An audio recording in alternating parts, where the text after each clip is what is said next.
Hey, what's up? This is Brent Pierce with Cineblur.com, and real quick, I'm going to talk to you guys about using audio in Final Cut Pro. Now, to use audio, your file type needs to be AIFF, 48 kilohertz, and 16-bit. So, how do we get it there? Well, first, let me show you guys. This is an MP3. I'm just going to drag this MP3 into Final Cut Pro, and you'll see that you have to render it. You're going to get the beeps. So that's just telling you that you have to render it.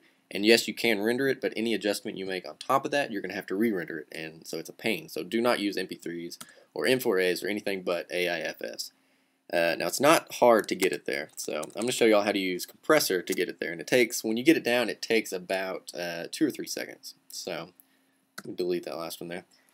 So get your file, bring it into compressor, and when you go to compressor, you have in your settings window here, go under Apple, go to Formats and Audio, and there's a convenient little preset in here called AIFF 4816, and that means it's 48 kilohertz, 16-bit, and AIFF file format. So go ahead and drag that on there.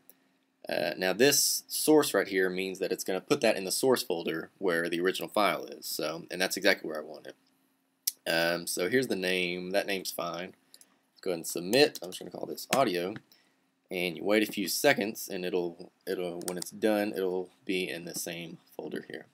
Okay, so it's done converting. So let's go back to Finder, and here you see you have your AIFF version inside the same folder. So that's fine. Let's go ahead and I'm just going to drop it straight into the timeline from Finder, and you'll see that you don't have to render it. It plays it just fine.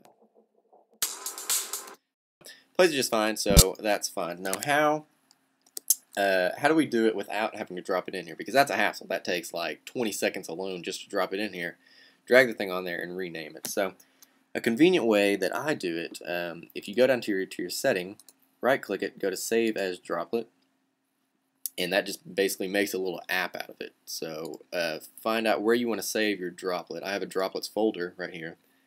So I'm going to call it droplets, and AIFF 4816 is fine. And the destination is going to be source, so that's fine. Press save. And then when we go to Finder, you'll see when you go to your droplets folder that I have an AIFF 4816. So to make an AIFF, let's pick another song here. Just get it and drag it onto the AIFF and drop it. Now the first time you drop that, you will get a dialog here asking you if you want to change the name or if you want to change the setting or whatever.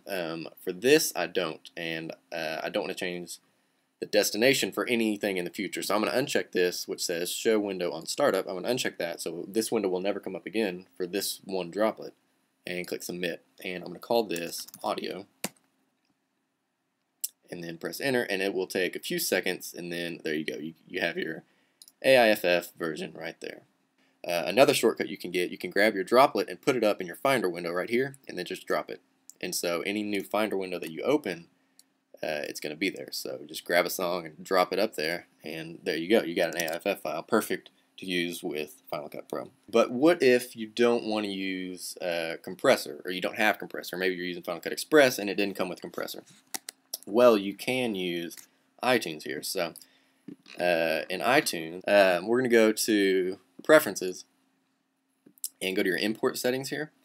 And we want your import settings to be exactly like what we said earlier, AIFF 4816. So go to your AIFF encoder, go to Custom, and make sure all this is on 48, 16-bit, and then stereo. We want a stereo, not mono. So press OK, OK, and OK. Then you'll get back here, and whatever song you want, just right-click and go to Create AIFF Version. Click it, and then give it a few seconds. It'll give you a little ding when it's done. There you go. And that's the new one. You can right click it and go to Show in Finder.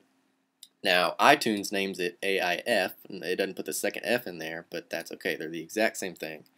They perform the exact way. So if we drop this in Final Cut Pro, just to show y'all, you don't need to render it. So there you go. Perfect. That's how you use audio in Final Cut Pro. Do not use an MP3 or an M4A or anything but an AIFF. That will save you tons of time and tons of render heartache. So there you go. Hope that helps.